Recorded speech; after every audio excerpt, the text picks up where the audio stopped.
नमस्ते। यो आज थोरै म वर्णशंकर गोलभेडाको बिउ उत्पादन चाहिँ कसरी गरिन्छ भन्ने कुराहरूको चाहिँ थोरै जानकारी गराउन गइरहेको छु। सबैभन्दा पहिला मैले यसको चाहिँ थोरै परिचय भन्न गएँ। यहाँ के छ भन्दाखेरि चाहिँ 2 फरक जातहरू जो प्यारेन्टल प्योर लाइनहरू हुन्छ, त्यो प्योर लाइनहरू बीच परागसेचन गराएर बनेको जुन बिउ हुन्छ, त्यो बिउ नै वर्णशंकर बिउ हो। र अर्को कुरा चाहिँ के हुन्छ भने वर्णशंकर बिउ बनाउनका लागि चाहिँ 2 वटा बेग्ला-बेग्लै आधारको प्यारेन्टल लाइनहरू चाहिँ चाहिन्छ र एउटा लाइन चाहिँ भालेको हुन्छ भने अर्को लाइन चाहिँ पोतेको हुन्छ। यो प्यारेन्टल लाइन चाहिँ जस्तो हाम्रो चाहिँ कति हुन्छ त भन्दाखेरि चाहिँ यसमा चाहिँ 1:4 हुन्छ भनेको मतलब 1 लाइन एउटा लाइन चाहिँ मेलको छ भने चाहिँ 4 वटा लाइन चाहिँ फिमेलको हुन्छ। यसरी चाहिँ हामीले चाहिँ वर्णशंकर बिउ उत्पादन गर्न प्रयोग गरिन्छ। र यसमा चाहिँ प्रायः चाहिँ के भन्छ भने पोथी लाइनको बिरुवा हरू चाहिँ पोथी लाइनको बिरुवाहरू चाहिँ एकदमै चाहिँ हेल्दी हुने, हलक्क बढेको हुने र बढी उत्पादन दिने खालको हुन्छ भने त्यो भाले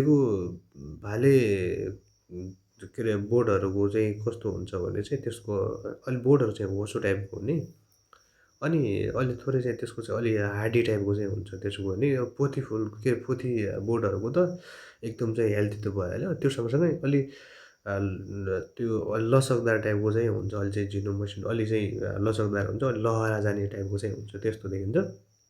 र हामी चाहिँ यो गोलभेडाको चाहिँ वर्णशंकरको चाहिँ कुरा गर्दै गर्दाखेरि चाहिँ नेपालमा चाहिँ सर्वप्रथम सबैभन्दा पहिला विक्रम सम्वत 2065 सालमा सिर्जना जातको त्यो बेला चाहिँ जातको चाहिँ विकास भएको थियो भने त्यसपछि 2078 सालमा 2 वटा जातहरूको चाहिँ विकास भयो क्या। त्यो बेला चाहिँ 2 वटा एउटा कुमल हाइब्रिड 2 भन्ने अर्को चाहिँ कुमल हाइब्रिड 3 भन्ने चाहिँ जातहरू चाहिँ विकास भयो त्यो बेला। र अब यो हामीले चाहिँ गोलभेडा अर्थात् के अरे गोलभेडाको वर्णशंकर जात भयो अर्थात् कुनैको चाहिँ उत्पादन प्रविधि खेती उत्पादन प्रविधि गर्दै गर्दाखेरि चाहिँ हावापानी एकदमै चाहिँ आवश्यक हुन्छ। हावापानी चाहिँ निश्चित हुन आवश्यक हुन्छ। त्यसकारण यो हावापानी चाहिँ यसमा चाहिँ कस्तो हुन्छ भने दिनको तापक्रम लगभग चाहिँ 21 देखि 25 डिग्री सेन्टिग्रेडसम्म हुन्छ र रातको तापक्रम चाहिँ 15 देखि 20 डिग्री सेन्टिग्रेड सम्म हुन आवश्यक छ। त्यसै गरी सापेक्षिक आर्द्रता 55 देखि 60% चाहिँ हुन आवश्यक छ भनेको छ। यति हो यसमा चाहिँ कुराहरू छ भनेको चाहिँ अब यो हावापानीको कुराहरू यही हो। र अब हामी चाहिँ यो वर्णशंकर बिउ उत्पादन गर्नका लागि चाहिँ मेन कुरा चाहिँ के चाहिन्छ त भन्ने कुरा हो। यसमा चाहिँ के चाहिन्छ त भन्दाखेरि चाहिँ हाम्रो चाहिँ सुरुमा चाहिँ अब मैले प्यारेन्टल लाइन त भनिहालेँ 1:4 नै हुन्छ। 1 लाइन चाहिँ मेलको हुन्छ भने 4 लाइन चाहिँ फिमेलको हुने कुरा हो। अब यसमा चाहिँ अर्को के गरिन्छ भन्दाखेरि चाहिँ त्यो लगाउने दुरी हुन्छ। लगाउँदाखेरि कस्तो दुरी हुन्छ भन्दाखेरि एउटा टनेल हुन्छ। त्यो टनेलभित्र एउटा लाइन चाहिँ हाम्रो चाहिँ फिमेलको भयो सरी मेलको भयो। अर्को लाइन चाहिँ 4 वटा लाइन चाहिँ फिमेलको हुने हो। र त्यो 4 वटा त्यो छुट्टा-छुट्टै प्लट हुन्छ। तर त्यो प्लटमा पनि कस्तो हुन्छ भने त्यो फिमेल चाहिँ लगाउँदाखेरि हामीले चाहिँ त्यसको लगाउने दूरी चाहिँ 75 इन्टु 60 सेन्टिमिटरको डिस्टेन्ससम्म चाहिँ लगाइन्छ त्यो चाहिँ होइन। त्यसको त्यतिको डिस्टेन्समा लगाइन्छ त्यो फिमेल के अरे हाम्रो चाहिँ प्यारेन्टल लाइनहरू चाहिँ। तर अब त्यो मेल प्यारेन्टल लाइन चाहिँ कतिमा लगाइन्छ भने चाहिँ 100:50 चाहिँ 50को चाहिँ सेन्टिमिटरमा चाहिँ लगाइन्छ। यति कुरा चाहिँ बुझ्ने हामीले। त्यसपछि चाहिँ त्यति गरी हामीले चाहिँ यो सम्झिने है एकदमै हामीले चाहिँ इम्पोर्टेन्ट हुन्छ। यो चाहिँ सुरुमा चाहिँ यति गर्ने यो लगाउने दूरी चाहिँ हामीले चाहिँ बुझ्ने हो। मैले टु द पोइन्टहरू मात्रै लेखेको छु। बुँदागत रूपमा चाहिँ मैले लेखेको छु।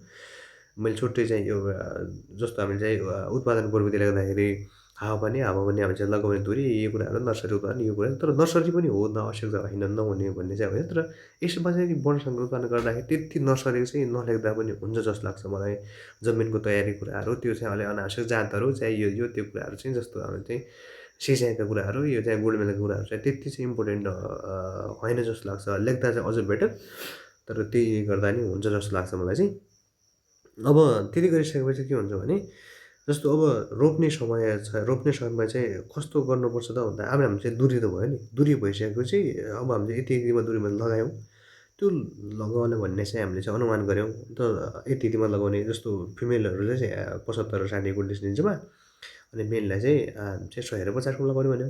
अब त्यो कस्तो हुन्छ लगाउँदा पनि के गर्ने त एउटा कुरा के ख्याल गर्ने भन्दाखेरि चाहिँ त्यो भालेको लाइन चाहिँ त्यो भालेको लाइनलाई लगभग चाहिँ हामी चाहिँ 10 देखि 15 दिन अगाडि रोप्ने र त्यो गऱ्यो भने चाहिँ पछि ठ्याक्कै हामीले चाहिँ त्यो हामी चाहिँ पुलिसले गर्दाखेरि चाहिँ ठ्याक्कै त्यो हुन्छ क्या त्यो अगाडि नै टक्कै गर्दा गर्दा चाहिँ अझ राम्रो हुन्छ त्यो बेला सजिलो हुन्छ। हामीले चाहिँ परागण गर्दा पनि के अरे परागण हामीले चाहिँ पोलेनहरू चाहिँ जम्मा गर्न पनि सजिलो हुन्छ त्यो बेला।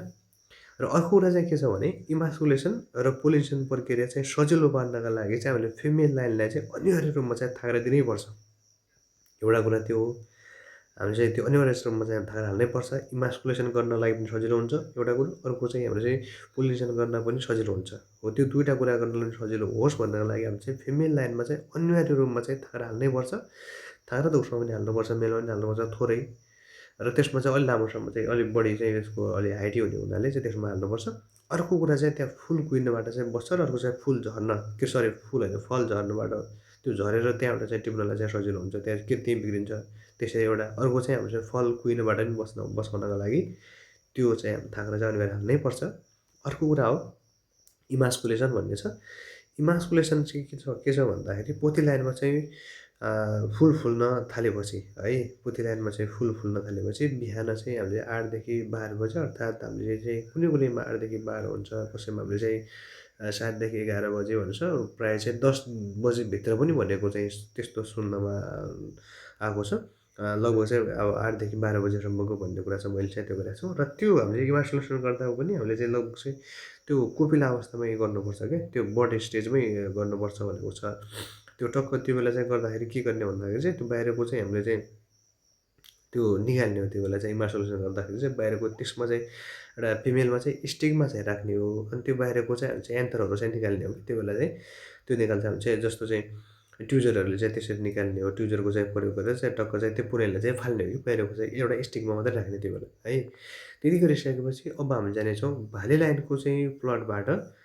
अब भाले लाइनको प्लट छ त्यो भाले लाइनको प्लटबाट एकदमै चाहिँ फ्रेस जुन फुल छ त्यो फुलबाट चाहिँ हामीले चाहिँ पोलिन कलेक्सन गर्ने र पोलिन कलेक्सन गरेर टक्क हामीले चाहिँ एउटा चाहिँ पेट्री डिस अर्थात् कागजमा राखे पनि हुन्छ। त्यसमा राखेर टक्क चाहिँ त्यो हल्का थोरै चाहिँ सुकाउने होइन, तर सुकाउनु चाहिँ सुकाउने हो।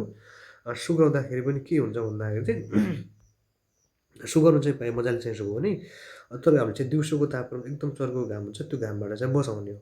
र अर्को कुरा चाहिँ सुकाउँदाखेरि पनि के हुन्छ यसमा चाहिँ के छ एउटा अर्को कुरा भनेपछि जस्तो चाहिँ 100 वाटको चाहिँ बल्ब नजिकै चाहिँ करिब लगभग चाहिँ 30 सेन्टिमिटरको दूरीमा छ भने त्यसमा चाहिँ 24 घन्टा चाहिँ 24 आवर चाहिँ राख्दा चाहिँ सुक्छ, मजाले सुक्छ। त्यसमा चाहिँ त्यो भयो त्यति हो त्यसमा चाहिँ गर्ने।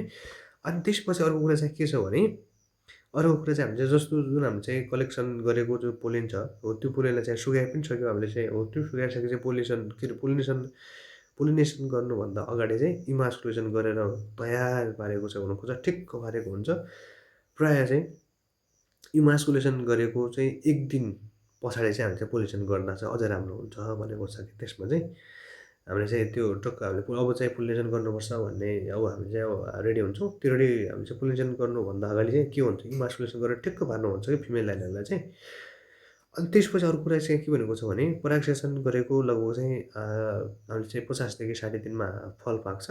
र अब त्यो सामान्यतया अब कुनै ठाउँमा चाहिँ चिसो होला 1-2 दिनको फरक पर्ला, कुनै ठाउँमा अलिक गर्मी होला 1-2 दिनको फरक पर्ला। तर सामान्यतया 50 देखि 60 दिनको चाहिँ बिचमै हुने हो। कुनै चाहिँ अब एकदम अलिक गर्मी नै छ, गर्मी छ भने चाहिँ 50 दिनमा होला, अलिक चिसो छ भने चाहिँ 60 दिनमा होला होइन, त्यो उयसमा हुन्छ। अब एभरेजमा चाहिँ 50 देखि 60 दिनभित्रमै हाम्रो त्यो चाहिँ फल पाक्ने हो। र पाकेको फललाई हामीले चाहिँ प्लास्टिक अर्थात् क्रेटमा राख्नुपर्छ। तर हामीले चाहिँ त्यो फलहरूलाई फलाममा अनि कुनै हामीले चाहिँ त्यो स्टिलको चाहिँ भाँडामा चाहिँ राख्नु हुँदैन क्या त्यसमा चाहिँ। अब त्यसमा राख्दाखेरि के हुन्छ किन नराख्ने त त्यसमा भन्ने कुरा आउँछ। त्यसमा चाहिँ के हुन्छ भने त्यो जस्तो चाहिँ गोलभेडामा चाहिँ एसिडिक तत्त्व हुन्छ, त्यो एसिडिकले चाहिँ त्यो फलामको चाहिँ उसँग चाहिँ रिएक्सन गर्छ। रिएक्सन गर्दाखेरि चाहिँ त्यसमा चाहिँ के हुन्छ भने त्यो बिउको चाहिँ उमार शक्ति चाहिँ लेस हराउँछ क्या, त्यसमा चाहिँ उमार शक्ति चाहिँ ह्रास हुन्छ। त्यस कारण चाहिँ त्यसमा चाहिँ नराख्ने हामीले चाहिँ त्यति गर्ने। अब त्यसै गरेपछि अब हामीले चाहिँ के गर्नु पऱ्यो त भन्दाखेरि फल त टिप्यौँ, फल टिपेर राख्यौँ हामीले चाहिँ केमा राख्यौँ हामीले चाहिँ त्यो प्लास्टिकहरूमा अर्थात् क्रेटहरूमा राख्यौँ। त्यति गरिसकेपछि अब हामीले चाहिँ फर्मेन्टेसन गर्नुपर्छ। फर्मेन्टेसन गर्नको लागि चाहिँ के गर्नु पऱ्यो भने एउटा सफा भाँडा लिने होइन, एउटा चाहिँ सफा प्लास्टिकको चाहिँ भाँडा लिने। त्यो सफा प्लास्टिकको भाँडामा ल्याइसकेपछि त्यसमा चाहिँ हामीले चाहिँ त्यो टमाटरहरूलाई के अरे त्यो फलहरूलाई चाहिँ राख्ने, टमाटरको चाहिँ फलहरूलाई राख्ने, गुलभेडाको फलहरूलाई राख्ने। गुलभेडाको फललाई राखिसकेपछि चाहिँ त्यो त पुलाउमा पाकिएको हुन्छ। त्यो पाकेको चाहिँ हामीले जस्तो चाहिँ हातलेहरू मिसेर कसेर हुन्छ त्यसलाई फुटाएर चाहिँ त्यसलाई बेसेर चाहिँ त्यसलाई चाहिँ फुटाएर चाहिँ त्यसमा राख्ने, त्यसलाई बेसेर चलाउने। चलाइसकेपछि के हुन्छ भन्दाखेरि चाहिँ अब त्यो ठक्कै चाहिँ हाम्रो चाहिँ त्यो बाहिरको चाहिँ त्यो छालाहरू प्लस त्यो भित्रको चाहिँ गुदीहरू चाहिँ त्यो सबै पानीमा चाहिँ तैरिन्छ र त्यसमा चाहिँ बिउँहरू चाहिँ त्यसको चाहिँ त्यो पिँधमा चाहिँ बस्छ। बिउँमा चाहिँ बिउँहरू चाहिँ त्यसको पिँधमा बस्छ।